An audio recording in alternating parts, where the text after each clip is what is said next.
Hello friends, welcome to my YouTube channel. आज का जो हमारा टॉपिक है वो साइकोलॉजी का बेसिक टॉपिक है।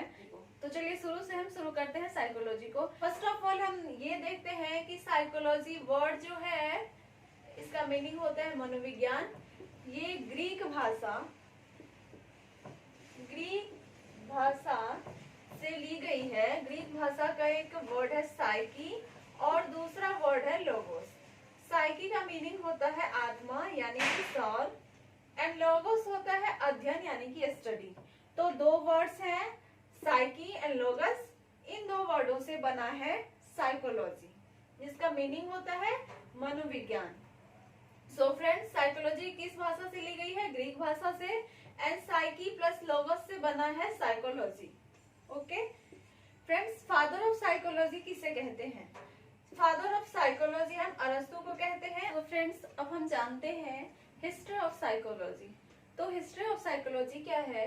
साइकोलॉजी जो सब्जेक्ट है वो पहले दर्शन शास्त्र की एक शाखा थी, जो 1879 में विल्हम वुंड के द्वारा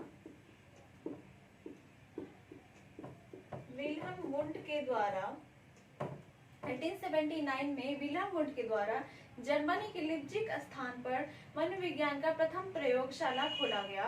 उसके बाद साइकोलॉजी जो सब्जेक्ट है वो एक स्वतंत्र विषय के रूप में बना। उसको हम अलग से एक विषय के रूप में पढ़ते हैं।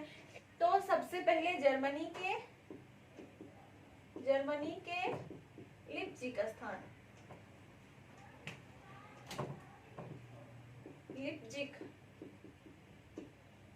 जर्मनी के लिप्जिग स्थान पर प्रथम प्रयोगशाला खोला गया।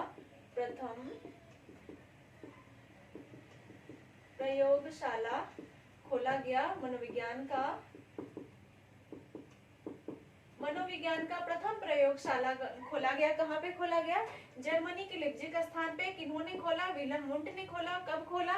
1879 में खोला। तो 1879 के बाद 1880 से हम लोग इसको अलग विषय के रूप में पढ़ते हैं। विल्हम वुंड ने मनोविज्ञान का प्रथम प्रयोगशाला खोला, इसीलिए प्रयोगात्मक मनोविज्ञान का जनक जो है, प्रयोगात्मक मनोविज्ञान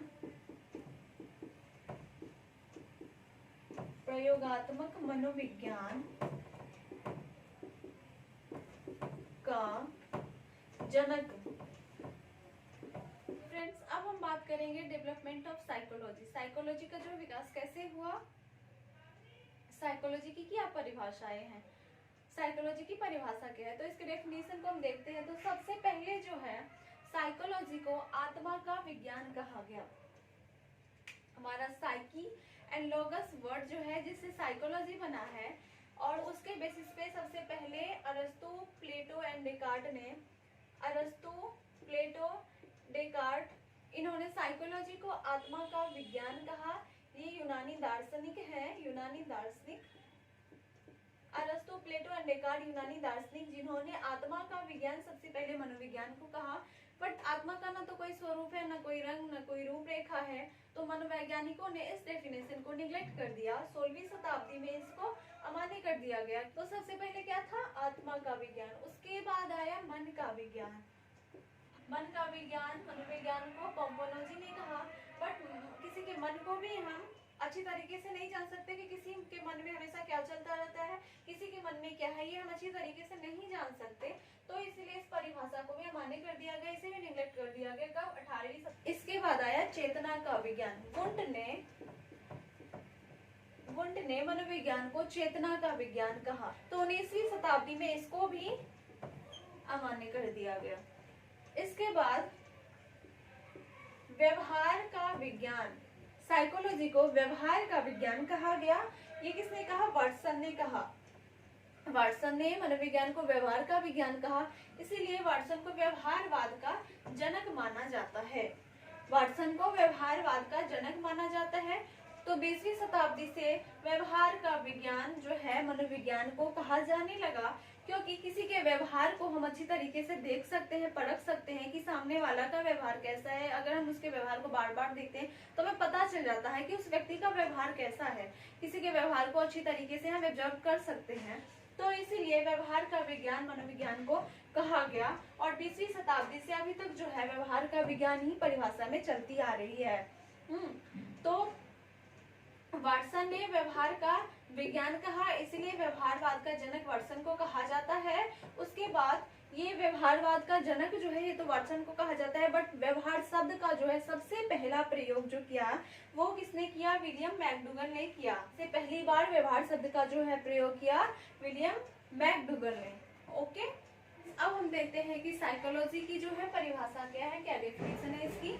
तो साइकोलॉजी मनोविज्ञान एक ऐसा विज्ञान है जो प्राणी के भीतर क्रमबद्ध रूप से यानी कि सिस्टमैटिकली प्रेक्षणीय व्यवहार का अध्ययन कराता है। मनोविज्ञान साइकोलॉजी एक ऐसा विज्ञान है जो व्यक्ति के ऑब्जर्वेबल बिहेवियर यानी कि प्रेक्षणीय व्यवहार का जो है सिस्टमैटिकली ढंग से अध्ययन कराता है।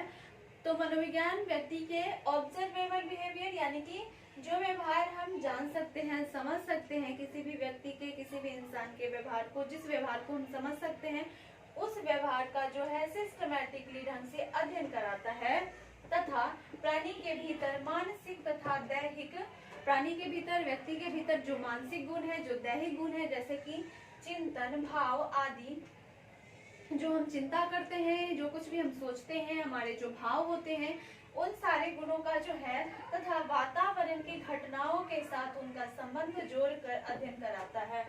प्राणी के भीतर जो दैहिक तथा मानसिक गुण वातावरण की घटनाओं को साथ जोड़कर जो है अध्ययन कराता है। एनवायरनमेंट में हम कैसे अपने आप को एडजस्ट करते हैं, हमें अध्ययन कराता है। सो फ्रेंड्स, आज के लिए बस इतना ही। आज का टॉपिक जो था वो तो बेसिक टॉपिक था। आज से वीडियो कंटिन्यू आप लोगों को मिलती रहेगी। नेक्स्ट वीडियो में we will talk about the goals of psychology. So बने रहिए हमारे वीडियो के साथ। तब तक के लिए बाय बाय।